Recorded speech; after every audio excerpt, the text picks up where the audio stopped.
Good afternoon, Keith Tebow from FRC Media. We are getting you prepared to vote in the November 8th state election. And part of what we're trying to do is not only introduce you to some of the candidates, but also the proponents and opponents of the four state ballot questions that you'll be seeing as you enter the ballot box. Today, we are going to be focusing on question one, which is entitled the Fair Share Amendment. It calls for a constitutional amendment which would establish an additional 4% state income tax on that portion of annual taxable income in excess of $1 million. I'm pleased to be joined today by our guest. He is Dan Sensi. He is from the Coalition to Stop the Tax Hike, which is urging people to vote no on question one in November. Dan, thank you for joining me. How are you? Keith, I'm great. Thank you for having me today. Yeah, thank you for speaking to the voters of Fall River. We really appreciate it. The first question I like to ask people is, give us your elevator pitch on why people in the Commonwealth should vote no on the Fair Share Amendment. Question number one. Sure. Thank you. So, primarily, people should vote no to this amendment for a number of reasons. The first of which is the massive surplus we have in tax revenue here in Massachusetts. Many folks will know that we're returning almost $3 billion back to the taxpayers of Massachusetts because of the influx of tax dollars that have already come into the economy here in Massachusetts. Second, it's really more of a middle class tax hike than anything. This affects homeowners, it affects small businesses, it affects retirees, farmers, all of whom have joined together in our coalition of thousands of groups representing over 25,000 businesses across Massachusetts that really, frankly, feel that it's not the right time for an 80% tax hike.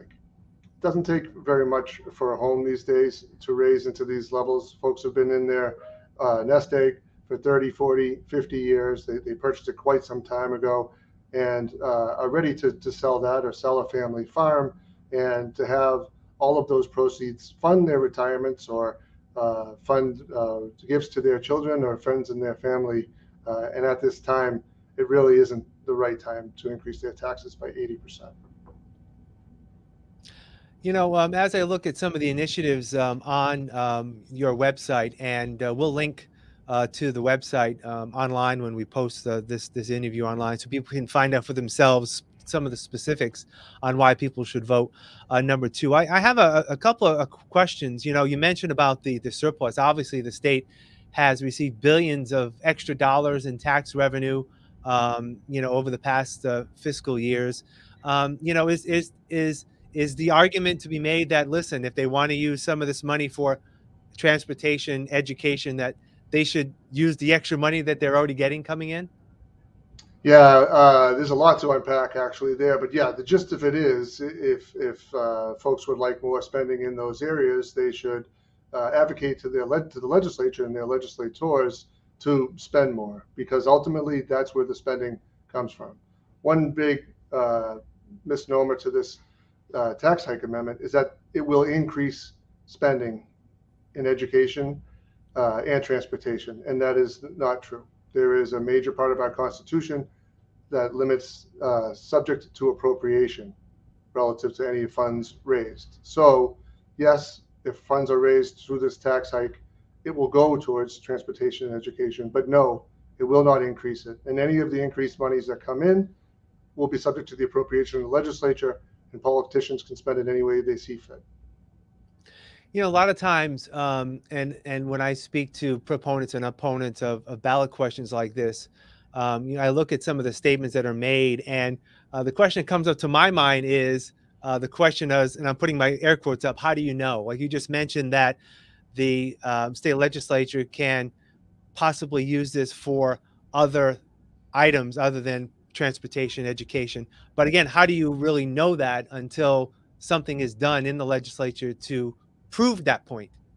Oh no, we know, we know. So if there were, say, for round numbers, $2 billion set aside for education spending in fiscal year 2023, that's how much they would spend on education when they went through the budget process. And if more funds came in from this tax hike, they would simply go in place and in lieu of the funds coming from the general fund to pay for that, and then those monies would go back into the general fund and fund whatever the legislature sees fit to fund. Looking to some other items that are listed on the website, you mentioned that a lot of people, a lot of middle class people, in your estimation, would be impacted by this. A lot of people in the Commonwealth would probably think that $1 million is a lot of money. Mhm.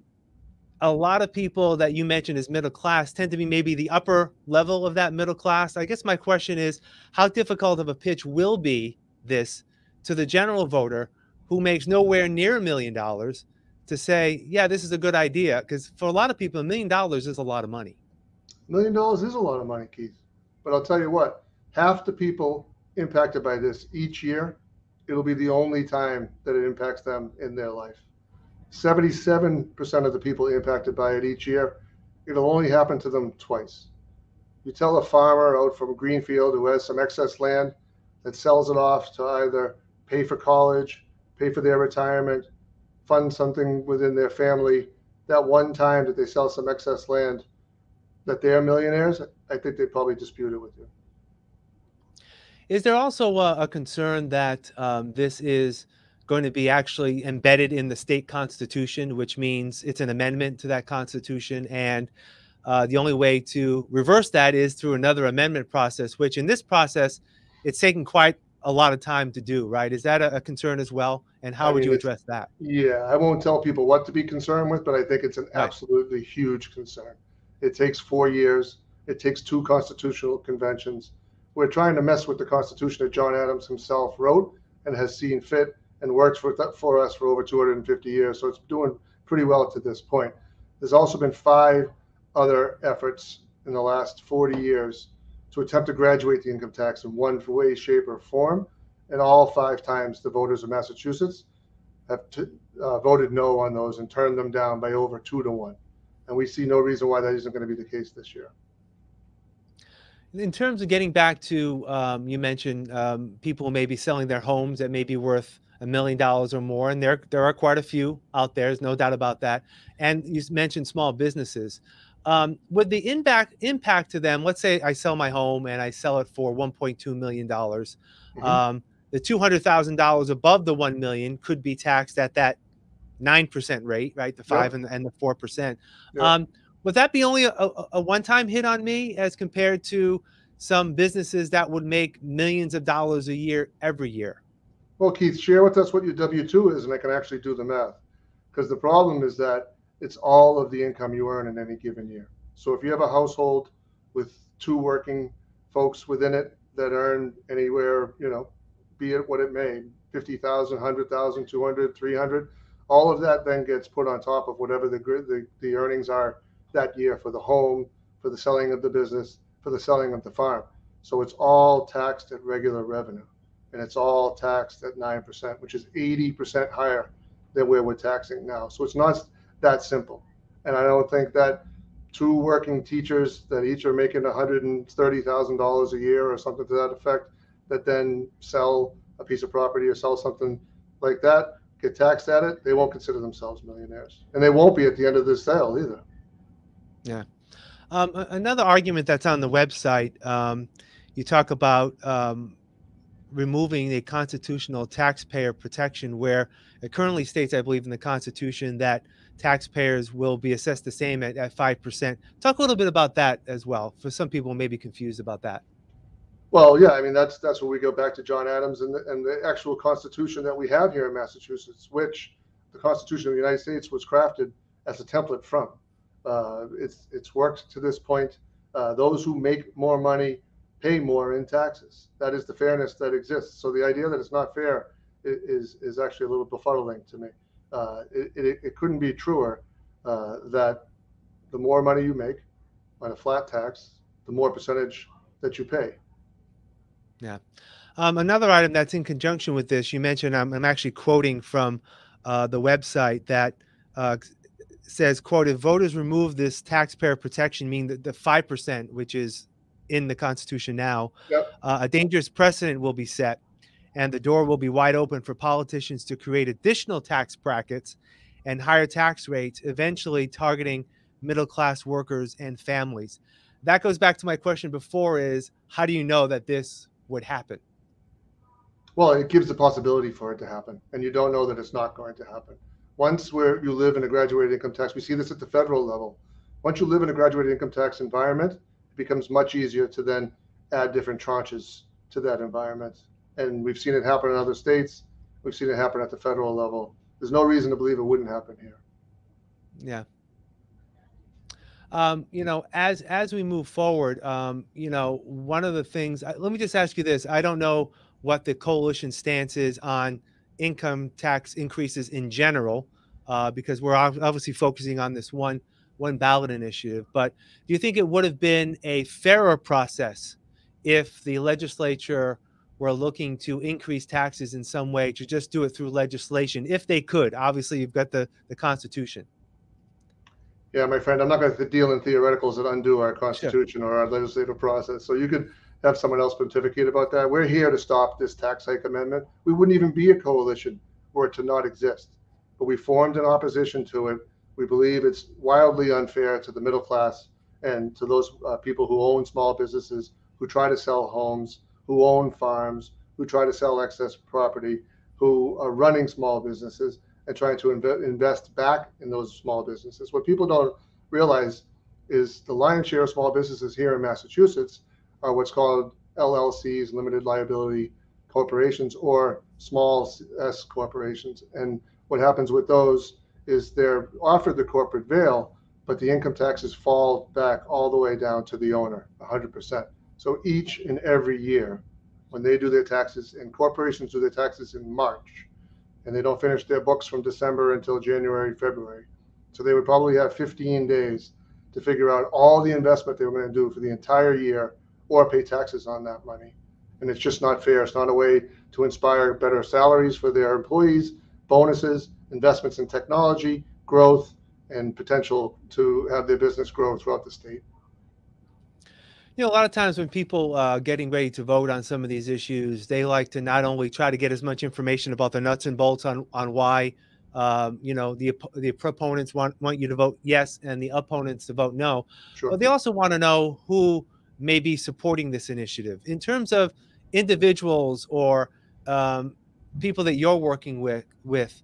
Who else that you can name, if you can, are in support of your position to vote no on question one? Sure. I mean, most recently had the Boston Chamber of Commerce join. We have the Western Massachusetts Economic Development Group. We have the Cambridge Chamber of Commerce. We have Mass Farmers Bureau and a number of other groups, Mass High Tech Council.